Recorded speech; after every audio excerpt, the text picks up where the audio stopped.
Hello, everybody. Welcome back for another episode of Foldspace Live. I am your host, James Peak, and today we are going to be folding a really cute little turtle designed by Jason Schaefer. Excuse me, not Schaefer. I have a friend named Jason Schaefer here in town. Jason Schneider. Sorry, Jason. Whoops.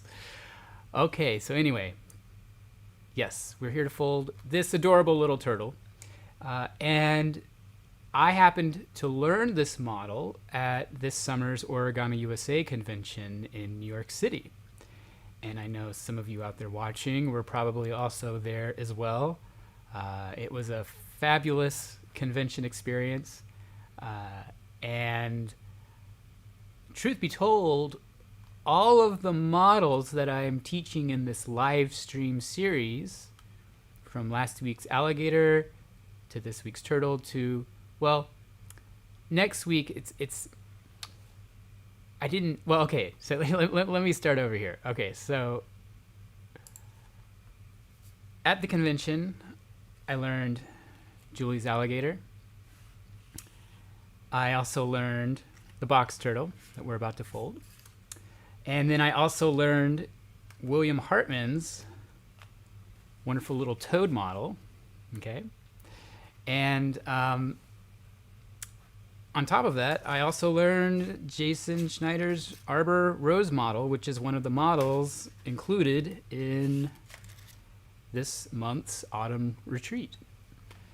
So it was a very fruitful convention experience in that regard, but you know, these were all models that I really enjoyed learning and have really enjoyed folding ever since, and that's why they made the list for the Autumn Retreat. So I wanted to show you a few pictures here. Here's a picture of me in front of the TV display in the lobby of the Sheraton Hotel in Times Square, and they had this running all weekend with different slides that show up. Also, I want to show you, this is a picture from one of my classes that I taught. This was the Jewel Box by Jun Maikawa that I taught, one of my classes. And you can see a lot of happy folders there. So, yeah, I mean, the convention was amazing. All of these models showed up at the convention. One thing that I'm going to finish a thought that I said. Sorry, I'm a little all over the place today. So next week's live stream, of course, before we get to the model today, I'm going to teach this square twist tessellation. Now, I didn't learn this per se at the convention, but this twist tessellation is an element that is used on the back of William Hartman's toad. And it's a really clever integration of a kind of more traditional geometric pattern or tessellation tiling that's then used as a feature for this toad. So, yeah, so that is how all of these three live streams kind of link together. And by the way, sorry, wrong slide. Wow.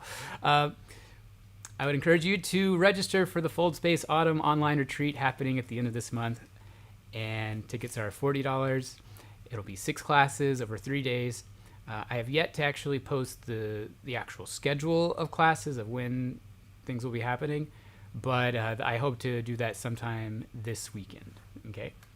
So, all right, good. And Jason is here. Hey, Jason. I know Jason's kind of busy this weekend. He's helping his folks with the yard sale.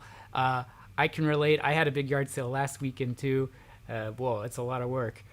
But I'm really glad that you could at least pop in here for a bit.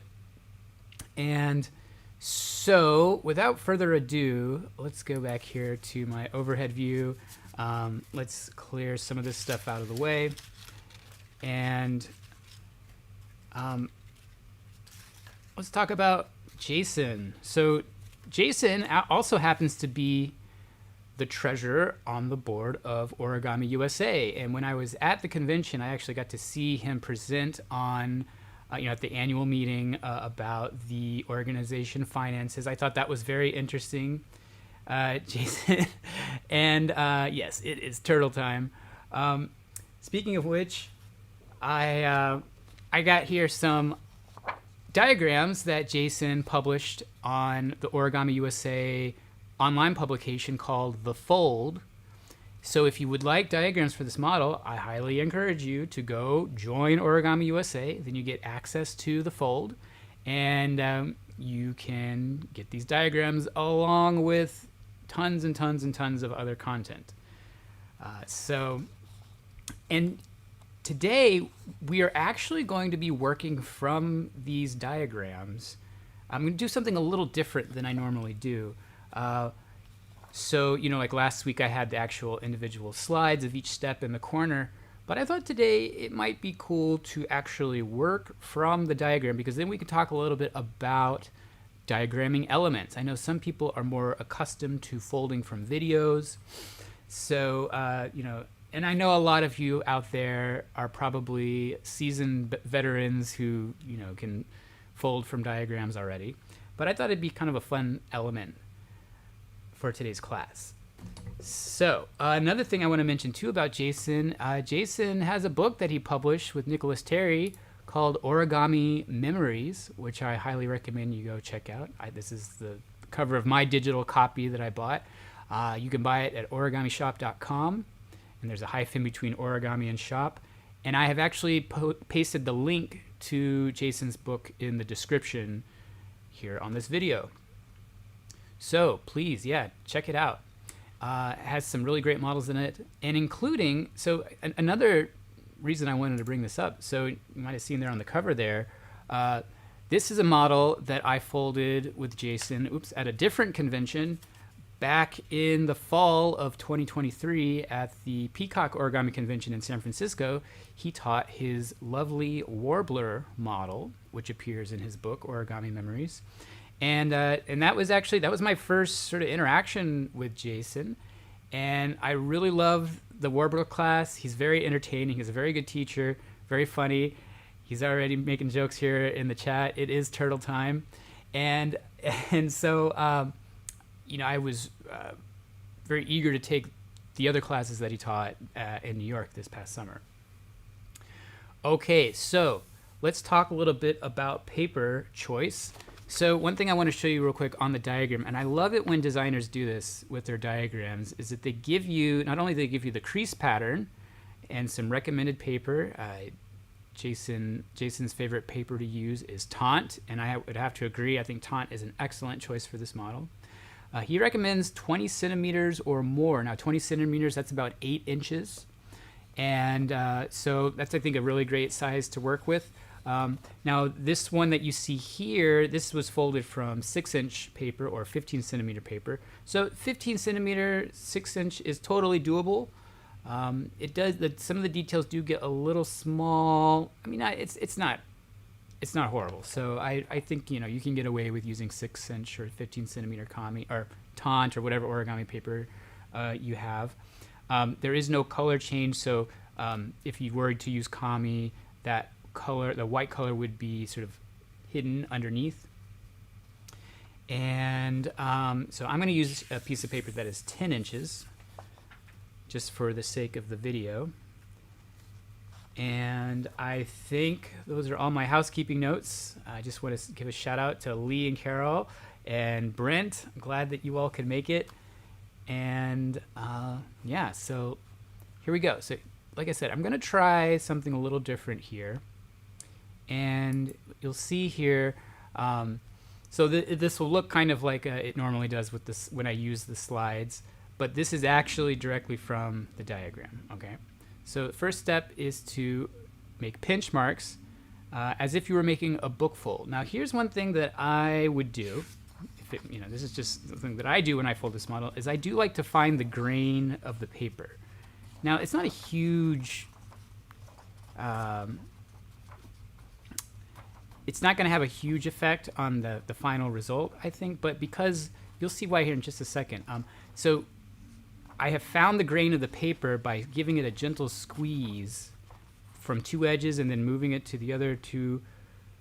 I rotate it so that I squeeze the other 2 edges towards one another, and then I do it again And you will find that typically with most machine manufactured papers is that there's a orientation where it feels a little bit easier to make that bend, okay? And so that means that you are folding with the grain of the paper. Now, of course, we aren't actually going to fold all the way across, okay? We're just going to make pinch marks. And now here's another little trick. Now, this isn't what's in the diagram because, you know, we have actually started white side facing up according to the diagram. But I find that when I'm making pinch marks, it's easier to see a mountain pinch mark than it is a valley pinch mark, okay? So whenever I see pinch marks like this, and if I can just kind of reverse that, I will. So in this case, because I'm using paper that's the same color on both sides, I'm using Tant, I'm just going to go ahead and act as if I'm making a book fold, line everything up as best you can, and make my pinch mark on one end, and then make my pinch mark on the opposite end. Hey, Julie. Thanks for joining. Okay, so we fold and unfold. As the arrows indicate, you'll see that there's two different arrowheads there. There's one that is kind of open and white, and one that is filled in. And so, of course, when you see arrows like that, it means to fold and unfold. All right. Now, as I said, it's easier for me to see mountain pinch marks than valley pinch marks. So I'm actually going to flip this over. Now, of course, if you were folding with paper that has white on one side, from this step on, you would want the white side facing up. So hopefully that doesn't confuse you too much. That's just a little trick that I like to use because it really is a lot easier to see mountain pinch marks than it is valley pinch marks. But I understand why it would be diagrammed this way. So this is just like one of the things that once you're a seasoned folder, you just know it's like, oh yeah, I can just change this up a little bit and I'll still get the same result. All right, so now here we go. Let's try here. Let's see if I can, oops. Here we go. All right. So I'm going to move here to the next step. All right. There we go. Okay, so now we're going to make valley folds with the edges of the side edges of the paper to those pinch marks that we just made. Okay? And so this, of course, is also known as a cupboard fold. But what's nice about this cupboard fold is that we don't have a crease running all the way down through the middle of the paper. And what that means is that when we finish our turtle, we won't have any extra creases running through the back. So we have a nice clean surface, which is excelente, if you ask me. All right, so that's the next step. Moving on. Here we go. All right, so now we are going to valley fold and unfold the corners to the middle. Okay, so these are pre-creases that we're about to make. And you can also think of them as angle bisectors for this angle here, for instance, for this corner. So when we do this, we do want to kind of make sure we hold those layers together and we don't let this slide around too much. So bring one of the corners up, bringing half of that bottom edge to the center line. And nice sharp crease. And then we're going to repeat on the other three corners.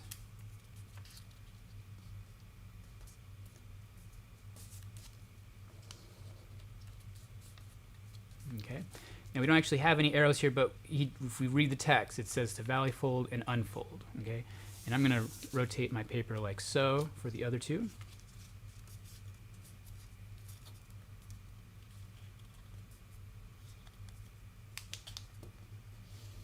Hello, Bonnie, from the Florida Older Folder group.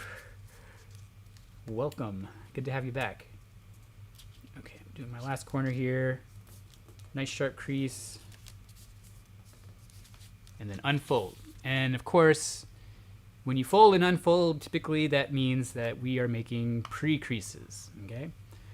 All right, so bear with me for a sec. I gotta kind of scroll around here because I'm just working from the actual PDF here. Okay, here we go. So you see those 4 arrows? Typically, arrows like that mean to inside reverse. So to do that, we can kind of open up our cupboard doors just a bit, and we can use those existing creases. And I'm going to take this corner, I'm going to push it in like so, and I'm going to reverse this valley crease here on the front layer. So I push that in, just using existing creases, so that corner gets tucked in, and then we can flatten it back down, and now that corner has been inside reverse folded. And we will repeat on the other corners. You can kind of push that corner in, reverse this fold. There's that one. And then once again, we are also reversing the middle crease that runs down in between those other 2 creases. Just kind of do this on camera, so it's a little awkward, but there we go. Actually, for this last one, I'll go ahead and just do this in the air like I normally would if I were just sitting here folding. You can reverse that crease that hits the corner. Use your thumb, kind of push that in, and then close the cupboard door. So we're here. Now, another thing I want to point out, too, that if you are not as accustomed to reading diagrams, I want you to look very closely at the crease marks on that particular fold. Notice that you have a dash dot, dash dot. When you see that in origami diagrams, that means mountain fold. So a mountain fold is when you're looking at the side of a crease where it kind of, the paper kind of makes an edge. We call that a mountain fold, and of course the opposite of that is a valley fold, and valley folds are just normal dash lines. And that's a small detail that can trip some people up. If you've ever looked at an origami diagram before and you weren't sure, or you just weren't looking for it, it's a detail that's very easy to miss. Okay, moving on. Now we're going to turn the model over. That's easy enough. Okay. And then next, we're going to valley fold the front flaps to meet in the middle. And so to do that, we actually have a nice natural hinge formed from those previous inside reverse folds. So we'll just take that corner, we'll flip it up, and I'm just going to, well, no, I'll leave it as is. So I'll just take, because it's easy enough just to take that flap and fold it down. Okay, now I need to go to the next page of the diagram, so let's go. Okay, here we are. All right, step number 7. All right, so now we're going to valley fold the bottom flap back down. So what he means is to take this flap, swing it right back down on that existing hinge, and see and again, look at the dash line. That's just a normal dash line, so that means to valley fold, right? And moving on, now the real fun begins. We're going to reverse fold the flap inside the existing creases. So no new creases will be made. And this step is kind of like doing a sink. In a way, it's almost like doing half of an open sink. But you can call it a reverse fold as well. I mean, it's really all the same. So notice we've got that same arrow again, so that's indicating a reverse fold. So to do that, if we kind of open up from the bottom, this is what we see. And the crease that we want to pay attention to, you see where that crease line in the diagram now is a mountain fold crease. So we now want to reverse this fold into a mountain fold by pushing that underneath. And what will happen is everything will just kind of start to collapse. Once that flap goes underneath, we can just kind of let it all collapse naturally. The paper knows what to do here. And there we go. All right. So now from here, we're just going to flip the model over. You see that little loop-de-loop sign or arrow? That's the kind of traditional symbol for flipping the paper over. Now, you do want to make sure that when you flip it over that you keep its orientation the same way it was before. So this is still the top corner and this is still the bottom corner. And you'll see why in just a second here. All right, let's go back. Next step, moving down here. Okay, here we are, number 10. All right. Now we're going to valley fold the tip of the flaps to the circled intersection. We're going to allow the flap behind to swing upward. Okay? So we're going to be taking the top corner. Now here's the thing. We have a landmark, but if our paper is flat, we can't really see that landmark. But if we open this up a little bit, and I think Jason did a good job indicating this in the diagram, by kind of letting those flaps split a little bit, then our landmark is revealed, which is the edge, this edge right here, okay? So that's what we're aiming for. But the thing is that if those flaps are down, you can't really see that landmark as well. So you just have to kind of, I mean, you can kind of see where it is, you know, kind of really stare at that point and know that that's where you're going. And it might also help if you kind of lift the paper up in the air and let the flaps open up a little bit. That can help. But you're going to want to lift the flap up in the air anyways, or lift the paper up in the air anyways, because we're going to take that tip, but we're going to make sure that these flaps behind it do not get trapped in this crease. All right, so once you get this started, you can start to aim that corner for the edge. And if you just kind of hold it so that you can kind of let this split ever so slightly, or you can kind of hold it like this. But once we're there, now we have our landmark, and we want to hold it steady. And maybe what I'll do, I'm going to do this on the table now and make that crease.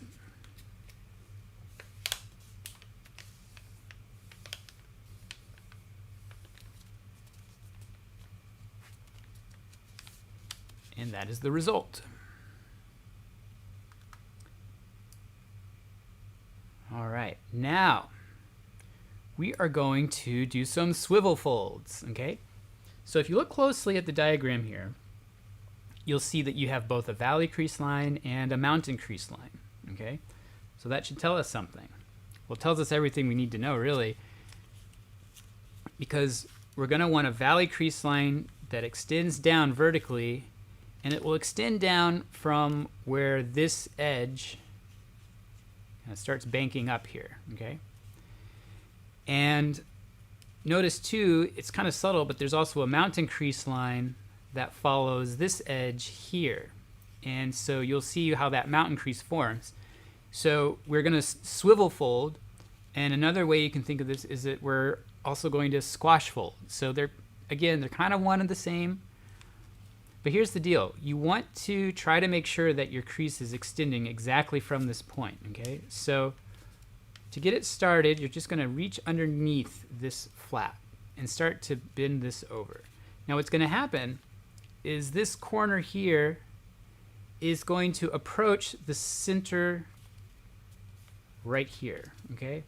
However, because we've folded the layers over themselves and the paper is starting to get a little bit thicker, that corner probably isn't going to reach exactly to that center line. I mean, unless you're using paper that's super thin, which maybe isn't the best choice for this model anyways, because you might want paper that has a little more body. You're probably not going to go all the way, but that's just called paper creep, and that's just natural. That's just what happens, okay? So anyway, so here's what happens. You're going to kind of swing this, and you'll see that valley fold start to form. And the way we try to ensure that that valley fold is perpendicular to that top edge is by aiming this corner to this center horizontal line, okay? So I'm going to make sure I'm getting as far into that kind of point there at the top. I'm swinging this over here. I'm aiming the corner for the center line, okay? So that's going to help ensure I have a vertical line here. And then here's where the squash fold comes in. So then we're going to squash. And when you squash, you want to try to make sure that this crease line that's right here lines up with the edge that has just formed beneath it. So squash that down, and there you have it.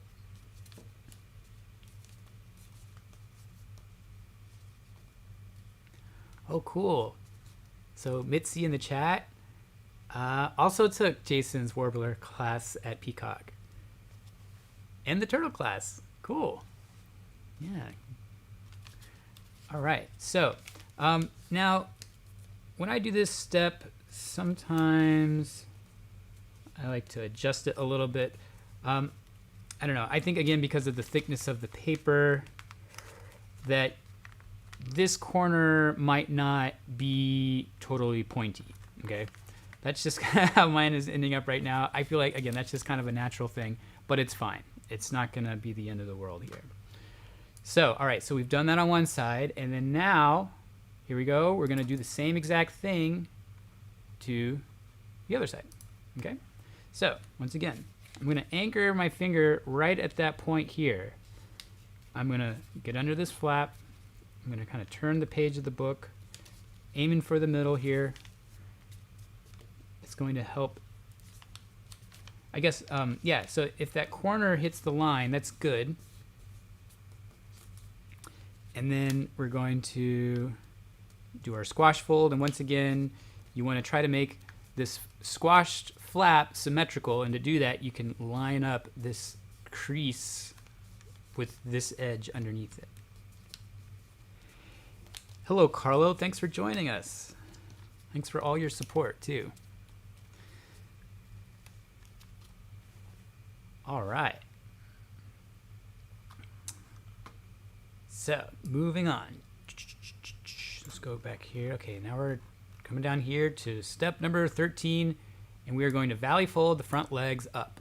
And so we've got our valley crease line there, and we've got an edge, a natural edge. So there's kind of a natural stopping point. And this is actually, I don't know, I think because of the thicker layers here, this isn't actually going all the way up against this edge, but I think that's okay. Oh my goodness, I'm bleeding. Yikes. All right, so, oh my God. All right, so we'll do this on the other side. Okay, hold on a second.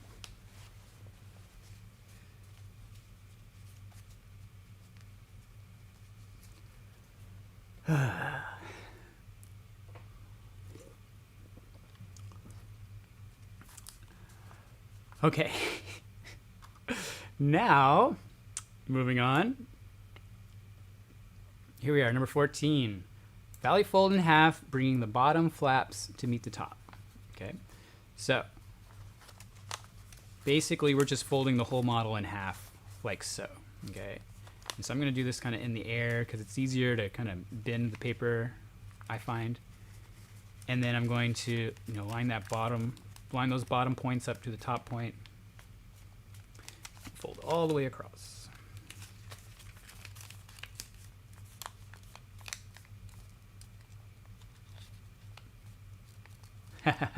Yeah, good point, Jason. Jason says that, yes, the drift does tend to make things a little weird, but that's why he hid it all inside. And that is the way to go. A lot of origami models, I tell people this all the time when I teach, is that a big part of origami is getting some paper that we don't want to see and just trying to hide it somewhere on the inside. So, yeah, I say that all the time. All right, cool. So we have folded in half. And now, oh my gosh. I don't know why. There we go. Okay, there we go. So we're now going to do something kind of similar to what we just did before. Remember those squash folds that we made? Basically, it's the same idea here. And you can also see faintly, like if you hold your paper in just the right light, you can actually kind of see a 45-degree angle line that's just kind of from the layers that are kind of hiding underneath here.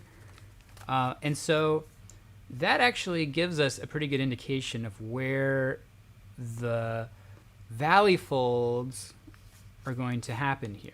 All right, and that's also, this is where that, in the squash, if you look at the diagram, this is where the mountain fold line will happen, okay? So But the other thing too that you can do is, just like we did before, we can aim this outside corner for the middle, knowing that it might not reach all the way, which is fine. But yeah, so if you try to ensure that you're getting make sure you're trying to get a valley crease that runs perpendicular to this bottom edge, okay? And make sure you're going over far enough. And there we go. Definitely got some drift there, but just try to even things up as best as you can.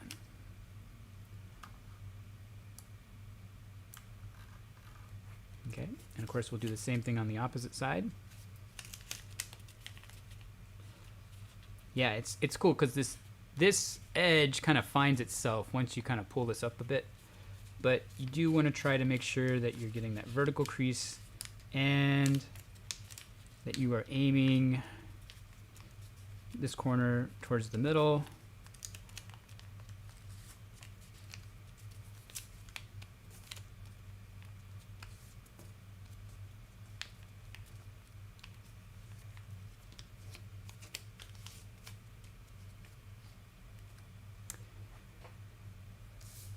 Okay, we'll zoom in just a little bit here. All right, cool. All right, moving on. And yes, we have reached the end of this page. So here, let me slide back this way.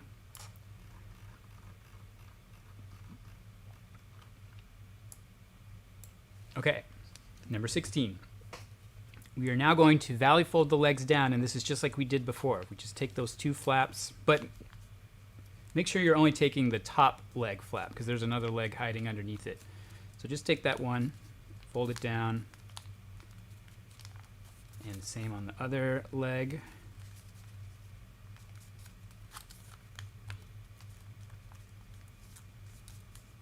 Okay. All right. Now,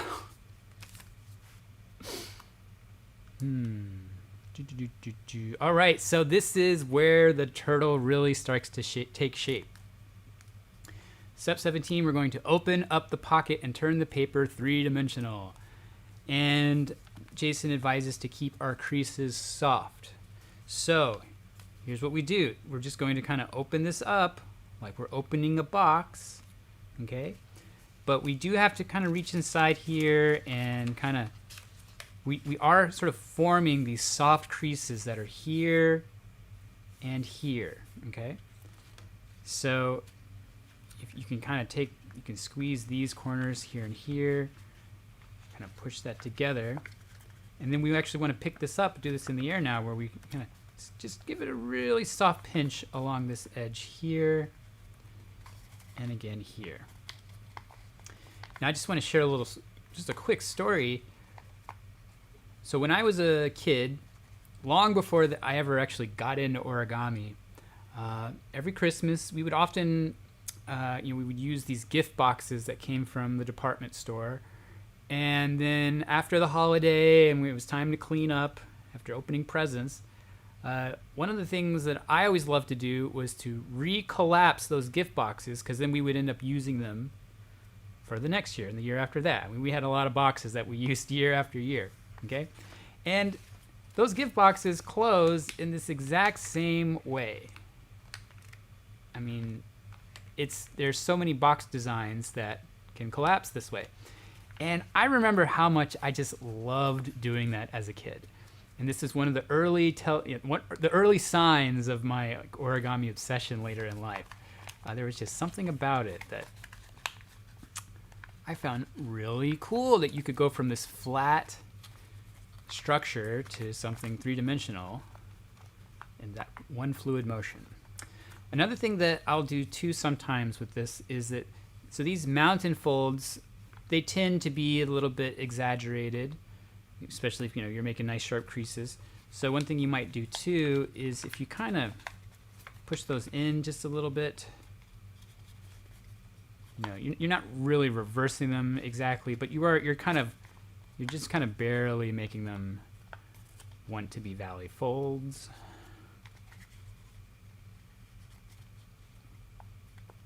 There. Okay. So the turtle is taking shape. And now we just have to do some adjustments for the legs, and then we're going to do some adjustments for the head. And then we'll be done.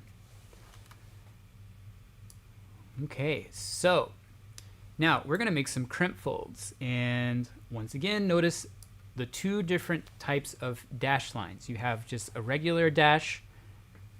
That's the one going horizontally. That means valley fold. And then you've got the one that goes dash dot dash dot. That's a mountain fold. And so when you see two creases like that that radiate from a single point, of course we call that a crimp fold in origami. And so what that means is we need to take this edge, because this is a mountain fold right now, and we need to reverse it. So we'll take that leg and just kind of flip it down. But the thing is, because this flap is a little bit bigger than the inside of the box, just kind of give it a little pinch here. Okay, and you don't need to go all the way in, but you do want to reverse that crease. But you do have some thicker layers to fold through. Okay, and then now we want to fold the leg back out. But now that I've done this, that slanting crease line from this side of the flap is actually going to look like a valley crease, even though we see it as a mountain crease in the diagram. Remember, we flipped this over. We're just looking at the other side of the paper. So we want to make a crease that radiates from this central point, okay, and then goes down like so. So I have a little trick for this. Now, this is the way I've been doing this, you know, in all the turtles that I've been practicing here in my studio. I have this pair of tweezers that I absolutely love because they're pointy, they're long, and they have this long point of contact, okay? Now, you might not have tweezers like this at home, but if you do have tweezers, here's what you might do. So I'm going to see how I kind of, if you follow the bottom edge that I've created here, that's about where that new crease is going to happen. Because what I'm going to do now, I'm going to take this flap, I'm pinching it nice and sturdy, and I'm going to kind of just fold that over the edge. Okay, just fold that over the edge. And that, I think, is a nice, easy way to make that crease. Okay, so now we have our crimp. Of course, you can just do this by hand as well. But I tell you, I get so used to using these tools that I find that they really come in handy. So now, let me just go ahead and go to our next slide here. You can probably imagine we're going to do the same thing on the other three legs. Now, for those of you who are not familiar with diagramming or diagrams, notice this arrow, okay? You see this arrow right here? It has 3 lines going across the back of it. And so what that indicates is that we repeat the step that we just did 3 times, okay? All right, so we're going to reverse that crease first. I'll try to do this one by hand for the folks at home that don't have, because you can just kind of find your way there. It really isn't too hard, well, especially with this bigger paper. I think that when I was folding these out of 6-inch paper, the tweezers came in really handy, because this is where it does start to feel a little small there. Okay, I'll do the same thing on the other 2. Reverse that fold, and then kind of angle it out.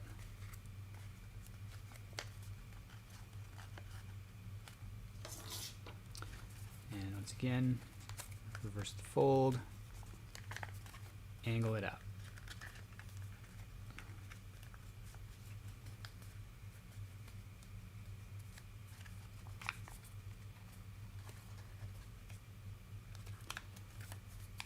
All right. And we're done with the legs. And now we just need to work on the head.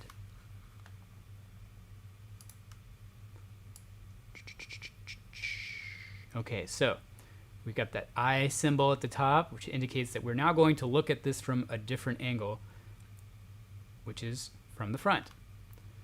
So here's what it looks like from the front. And for this fold, so what we're going to do, we're going to take this corner flap inside here, and notice that he indicates about 1/3 of the flap. Now this doesn't have to be exact, but we do want to make sure that the crease that we're making gets pretty close to this bottom corner here. So I'm just going to kind of peel that corner down, and you don't really have a crease line here in this step, but if I were to make a crease line on this step, let's see, can you see my mouse? Yeah, you should be able to see that. So I would have like just a valley crease dash line moving up. Now it's not, you don't really necessarily need to make a really hard crease. And as far as where that crease stops, I like to kind of let that land a little bit to the side of that point at the top, okay? But you could go all the way to the point. It's kind of up to you. I'm gonna do the same thing. Here, don't get ahead of myself here. All right, cool, we're almost done with this page. So now we're gonna do, sorry. So yeah, so you got the repeat arrow, but you just have one dash going across it. And so we're gonna repeat that same step on the other corner. You're gonna kind of just reach in there and get that free corner. You're gonna get that trapped corner and make it free.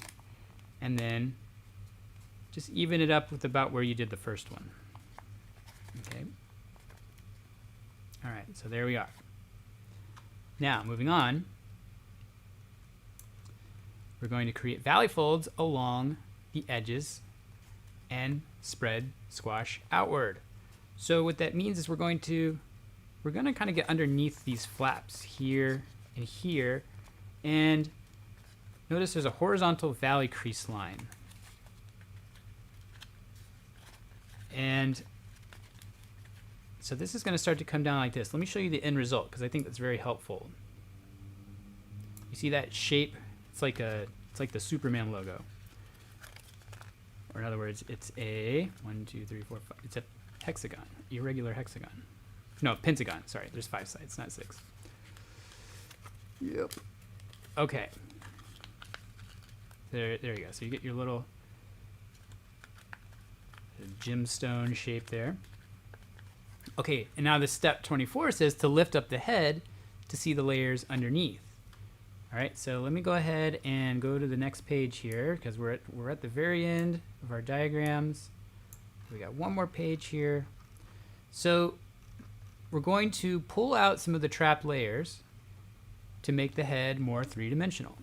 Okay, so what we can do, we're actually, notice here, now I'm going to go ahead and show you the next slide because that's what it's going to look like. You can see we're actually reaching all the way in here, and we're taking this raw edge of the paper and we're opening it out like this.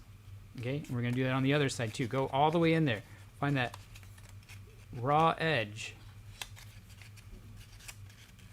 and free that layer. Look at that. It makes a really nice turtle head. What I also like about this is that this flap here gives the appearance of kind of like an eye, right? So that's really nice too. So basically you're just trying to kind of pull out those layers to make the head a little more 3D. You might kind of reach in here and just shape it to taste. Also, this extra layer here, it tends to want to come out a little bit, so you can kind of tuck that in a little bit and then just kind of push that back down. That'll kind of help keep things together. Okay, same thing over here.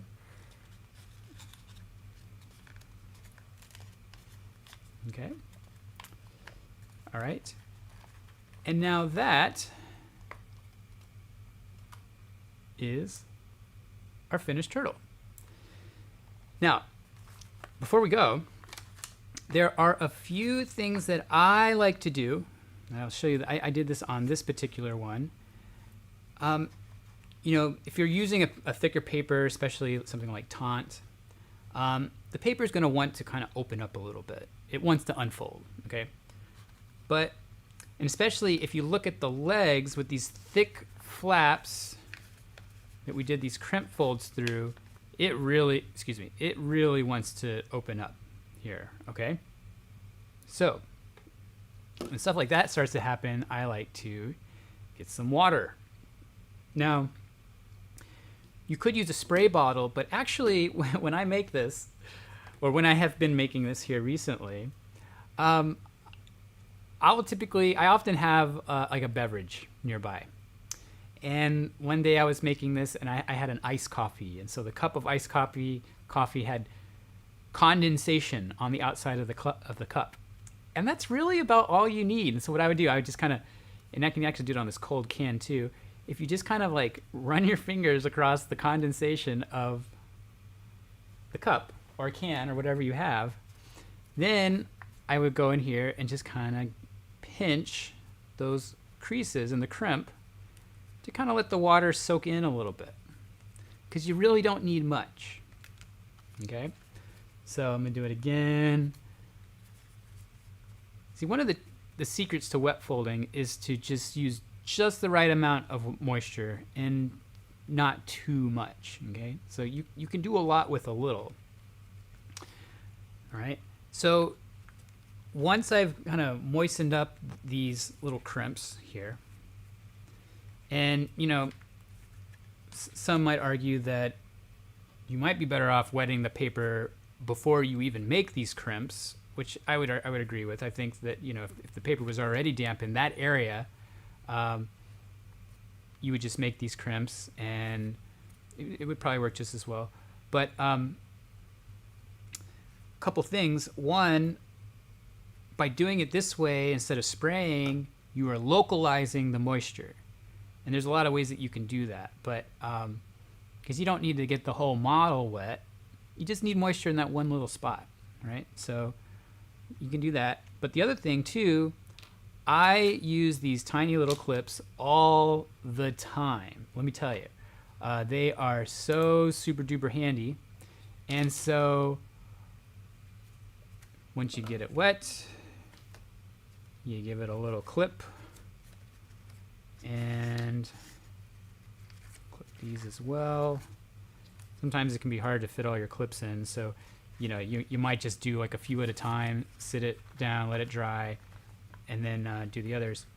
But that's one way that you can utilize wet folding to kind of help get these to stay down a little bit better. All right, so you just kind of let it sit and dry, and there you go. One more little detail I want to show you that totally optional. Now, this is a box turtle, which is, granted, it's a really funny origami joke, right? But you could also make your box turtle look a little bit more like a sea turtle. Oops, now it's a jumping sea turtle. And of course, you just can do that by simply, if you take your front legs, instead of crimping, you can just make one fold just to fold that flap underneath. Okay, so from this side you're making a mountain fold, and when it sticks out to the side, it makes a really nice looking sea turtle flipper or front leg. So it's just an option. Let me see here. Oh, I don't have it handy. I have also made this with foil. Works pretty well in foil too, especially with the shaping here at the end. But there you have it. That is our model for the afternoon. And I'm just checking out the chat here. You're very welcome, Lee and Carol. And Jason, I want to thank you again for letting me teach this.